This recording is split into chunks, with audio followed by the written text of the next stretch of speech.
Tecido conjuntivo sanguíneo. O sangue é um tecido altamente especializado, formado por alguns tipos de células, que compõem a parte figurada, dispersas no meio líquido, o plasma, que corresponde à parte amorfa.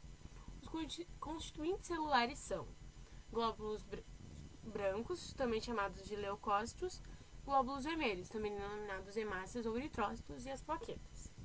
O plasma é composto principalmente de água, com diversas substâncias dissolvidas, que são transportadas através dos vasos do corpo. Todas as células do sangue são originadas na medula óssea vermelha, a partir das células indiferenciadas pluripotentes, que são as células-tronco. Como consequência do processo de diferenciação celular, as células filhas indiferenciadas assumem formas e funções especializadas. Características principais do sangue. O sangue, contido em um compartimento fechado, denominado sistema circulatório, é um tecido circulante especializado, composto de células suspensas em uma substância intercelular líquida. Esse tecido apresenta um contraste em relação aos outros tecidos, uma vez que as células não mantêm qualquer relacionamento espacial permanente umas com as outras, mas movimentam-se continuamente de um local para outro. A movimentação do sangue é regular e unidirecional, e se deve às contrações rítmicas do coração. Em geral, o volume total do sangue para a maioria dos mamíferos é de aproximadamente 7 a 8% do peso corporal total. O sangue, como tecido circulante, desempenha, sobretudo, as funções de transportador. Desse modo, suas funções podem ser assim relatadas: transporte de oxigênio e alimentos, dos quais necessitam as células do organismo. Transporte dos excretas celulares, para os devidos locais de metabolização. Estabelecimento de relações entre as várias partes do organismo, distribuindo por elas os produtos das glândulas de secreção interna. Auxílio no equilíbrio da temperatura e do conteúdo de água do organismo. Contribuição para a defesa do organismo.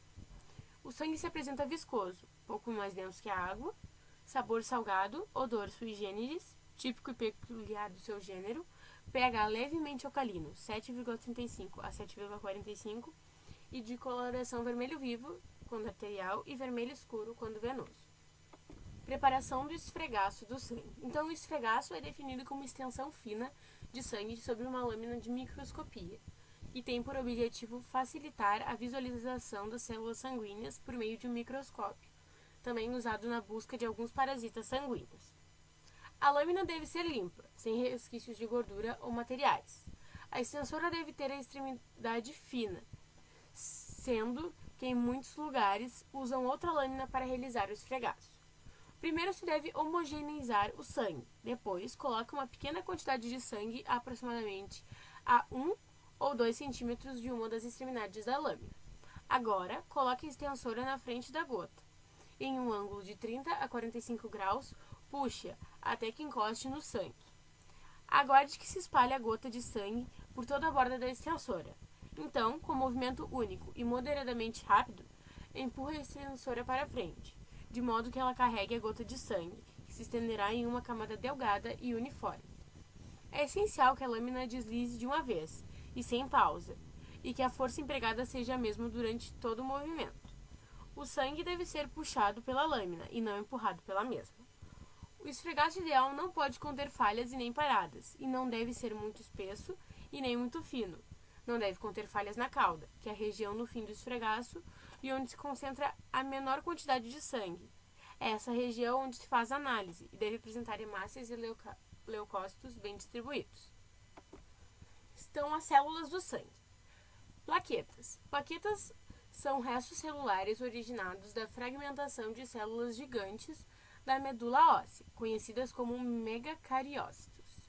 Possuem substâncias ativas no processo de coagulação sanguínea, sendo, por isso, também conhecidas como trombócitos, que impedem a ocorrência das hemorragias. Glóbulos vermelhos. Hemácias ou eritrócitos são anucleados, possuem aspecto de disco bicôncavo e diâmetro de cerca de 7,2 milímetros. São ricos em hemoglobina, a proteína responsável pelo transporte de oxigênio, a importante função desempenhada pelas hemácias. Glóbulos brancos, também chamados de leucócitos, são células sanguíneas envolvidas com a defesa do organismo. Essa atividade pode ser exercitada por fagocitose ou por meio da produção de proteínas de defesa, os anticorpos. Costuma-se classificar os glóbulos brancos de acordo com a presença ou ausência em seu citoplasma de grânulos específicos e agranulócitos, os que contêm granulações específicas comuns a qualquer célula. Características da hemacitopoese. A hematopoese, também conhecida como hemocitopoese ou hematopoiese, é um processo de renovação celular do sangue por meio de processos mitóticos, pois essas células possuem vida muito curta. Esse processo ocorre nos órgãos hemacitopoéticos. As primeiras células sanguíneas do embrião surgem muito precocemente no mesoderme do saco vitelínico. Posteriormente, o fígado e o baço funcionam como órgãos hemacitopoéticos temporários. Entretanto, no segundo mês de vida intrauterina já é iniciado o processo de ossificação da clavícula e tem início a formação da medula óssea, que se torna cada vez mais importante como órgão hemacitopoético. Na vida pós-natal, os eritrócitos, granulócitos, linfócitos, monócitos e plaquetas se originam a partir de células-tronco da medula óssea vermelha. Conforme o tipo de glóbulo formado, o processo recebe os seguintes nomes: eritropoese, granulocitopoese, linfocitopoese, monocitopoese e megacariocitopoese. Muitos linfócitos são formados na medula óssea, porém existe proliferação dessas células nos órgãos linfáticos, a partir de linfócitos originados na medula óssea. As células sanguíneas passam por muitos estágios de diferenciação e maturação da medula óssea, antes de passarem para o sangue. Células-tronco. As células-troncos originam células filhas, que seguem dois destinos diferentes. Uma permanece como célula-tronco, mantendo a população dessas células, e outras se diferenciam em outros tipos celulares com características específicas. A hematopoese resulta da proliferação e diferenciação simultâneas de células-tronco, que, à medida que se diferenciam, vão reduzindo sua potencialidade. As células-troncos mieloide originam hemácias, granulócitos, monócitos e megacariócitos, aparecendo todos esses tipos celulares na mesma colônia. As células-troncos linfóide originam apenas linfócitos. O processo de hematopoese depende de alguns fatores, como o microambiente adequado e a presença de fatores de crescimento. O microambiente é favorecido pelas células do estroma dos órgãos hematopoéticos. Desde que haja um microambiente, o desenvolvimento das células sanguíneas depende de fatores que influenciam sobre a proliferação e diferenciação. Esses fatores são substâncias denominadas fatores de crescimento, ou fatores estimuladores de colônias, responsáveis por estimular a proliferação e a diferenciação das células imaturas e a atividade funcional das células maduras. Medula óssea. A medula óssea é um órgão difuso, porém volumoso e muito ativo. Num adulto normal, produz por dia cerca de 2,5 bilhões de eritrócitos, 2,5 bilhões de plaquetas e 1 bilhão de granulócitos por quilo de peso corporal. Este órgão está localizado dentro de um canal medular de ossos longos e na cavidade dos ossos esponjosos. Existem 3 tipos de medula óssea. Medula óssea vermelha. Nos recém-nascidos, esta medula é muito ativa na produção de células sanguíneas. Com o avanço da idade, a maior parte dessa medula transforma-se em medula óssea amarela, sendo que no adulto a vermelha é encontrada apenas no externo, vértebras, costelas, diploide dos ossos do crânio e, no adulto jovem, nas epífises proximais do fêmur e do úmero. Medula óssea hematógena. Deve sua cor à presença de diversos eritrócitos em diferentes estágios de maturação. Medula óssea amarela. Esta é rica em células adiposas e não produz mais células sanguíneas, exceto em casos de hemorragias, onde a medula óssea amarela pode transformar-se em medula óssea vermelha e voltar a produzir células do sangue. Diferenciação sanguínea. A hipótese aceita atualmente é de que todas as células sanguíneas derivam da medula óssea. Eritrocitopoese. De acordo com o grau de maturação, as células Eritrócitas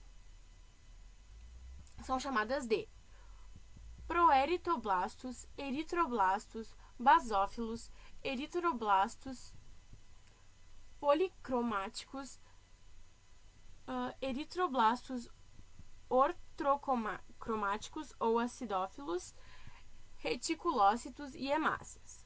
Granulocitopoiese. O mieloblasto é uma célula mais imatura já determinada por formação exclusivamente os 3 tipos de granulócitos.